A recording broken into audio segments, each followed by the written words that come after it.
Hello everyone. Welcome to today's tutorial with the Putnam County District Library. I'm Addie, and today I'm going to talk to you about a couple resources, one that is provided by the library and one that is not, to help you identify trees.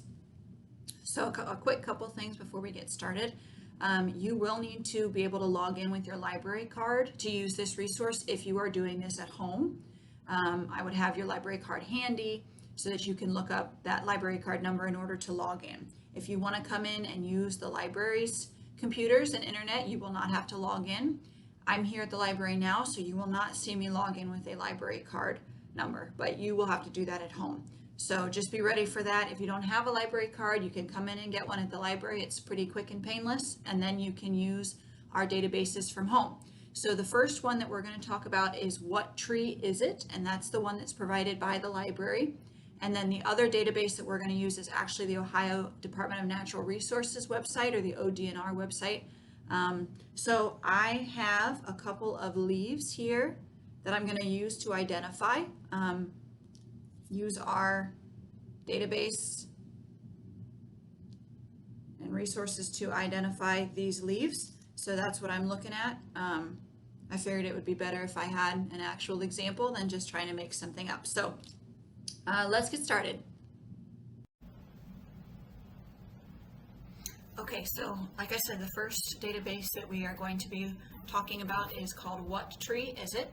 So to access it, you're going to open your internet browser, whether it's Google Chrome or Firefox like I'm in right now. And the address you're going to type into the address bar at the top is mypcdl.org, and that will bring you here to our library website. So then you're going to hover your mouse over this top bar that's blue, and once you get to adult, you're going to hover down to research, and then you can click on research. And then we're going to click on that letter W at the end, just because it's easier than trying to search through, to me, the other way. I know what the name of the database is, so I'm going to use that W to look up What Tree Is It? And there it is. It's the first one listed. So then we're going to click on Use This Resource. So we can identify our tree by leaf, we can identify it by fruit, and we can identify it by name. So I've shown you my leaves that I'm going to use to identify. So I'm going to click on Identify by Leaf and just take you through with this example. So you can see they have little images of the different types of leaves. So you can definitely use the images to help you identify. Sometimes the descriptions get a little bit hard to understand just because they have some vocabulary words in there. I've had to Google what some of these words mean, so it's been educational for me, but I've definitely been using the pictures a lot to identify leaves. So the leaf I have is a broad flat leaf. So it's the third one down here, broad flat leaves. It is a simple leaf, so you can see I'm just going through and using these pictures. It's not a compound, there's only one simple leaf. And then it's this third one here, the leaves are not lobed, and you can see they have this green around the outside. They've kind of highlighted the area of the leaf that they're talking about to help you identify which leaf you should be clicking on. So the leaves are not lobed on my leaf. I have this one, I think, is leaves with smooth margins, I believe. Leaves alternate.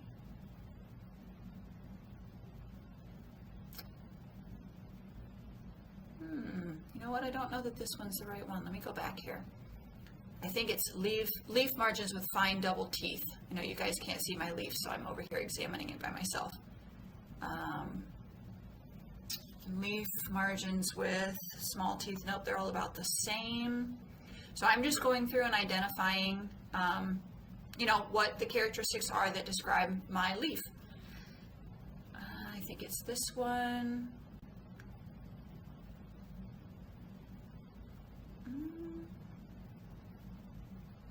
Got a shorter stem. All side veins are about the same length. And like I said, I've had to Google some of these terms before that they're describing, just to make sure that I'm doing the right thing or understanding what they're saying.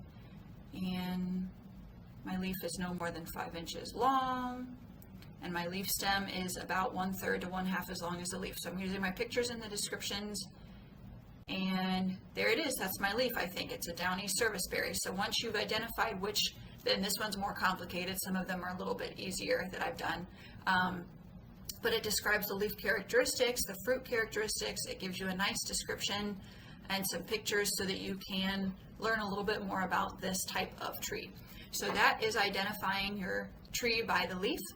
This process to identify by fruit is very similar. Just keep in mind that fruit actually means several different types of, as you can see, there's the winged fruit, a cone is considered a fruit, and a pod is considered a fruit. So anything that is being born by the tree, anything that the tree is bearing that is not a leaf is probably its fruit in some form or another.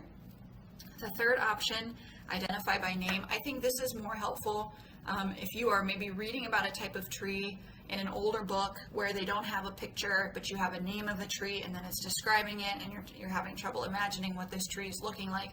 You can go in and type the name in, and then find the pictures of it, and then go out and find it in the world. So that is a basic rundown of what tree is it. The positives, there are 3 different ways or avenues to identify a tree. You can, of course, use its leaf, its fruit, or its name. So that actually provides you with quite a few options to try to identify a type of tree. The negatives, there are some pictures in here, but they're not always super close up or great quality. And it definitely relies on some verbal descriptions, which may include that vocabulary that is unfamiliar. You may have to do some Googling, some research, but it's also, there have been just a couple trees in here that I've noticed where they only really give you the name. They don't have any pictures or anything else, and you can use that to Google the tree further. But for the most part, they have a lot of pictures, or some pictures at least, and a really nice description of the tree. So that is the first resource that I wanted to show you. The second one is, like I said, from Ohio DNR. So the website we're going to go to is ohiodnr.gov, I believe.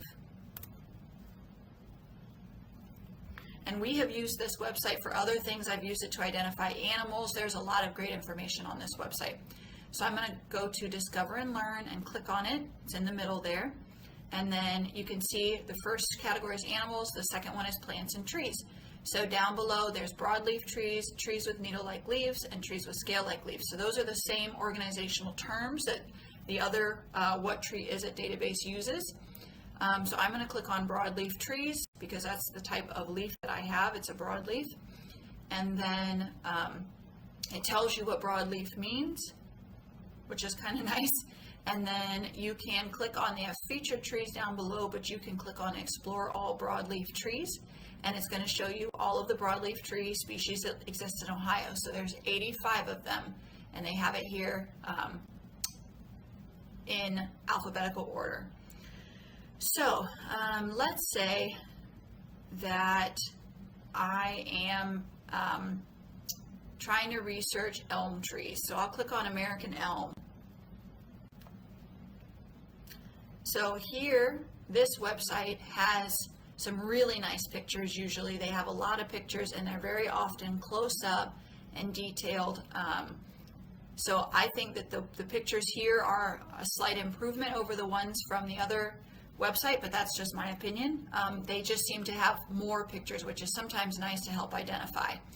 So they also can tell you, or do tell you usually, the status of this tree. So the American elm is a common tree, but if you have one that is not, I think it's interesting to find out if it's a threatened species or endangered, or whatever else. I think that's good information to know. It gives you a nice description of the trees, where they are, where they exist, what conditions they like to live in, the planting requirements. If you're thinking of, buying one of these and planting it on your property, that's pretty helpful. So lots of good information on this website. It even tells you the tree family that this one is in, if you were interested in that element. So the pros and cons of this website, this resource, I like that along here on the left you have your menu, so you can click through. If I'm done looking at the American elm, I can just click on broadleaf trees, and it'll bring me back. I don't have to use my back arrow constantly. Lots of pictures is another positive. They have great descriptions, which is a positive.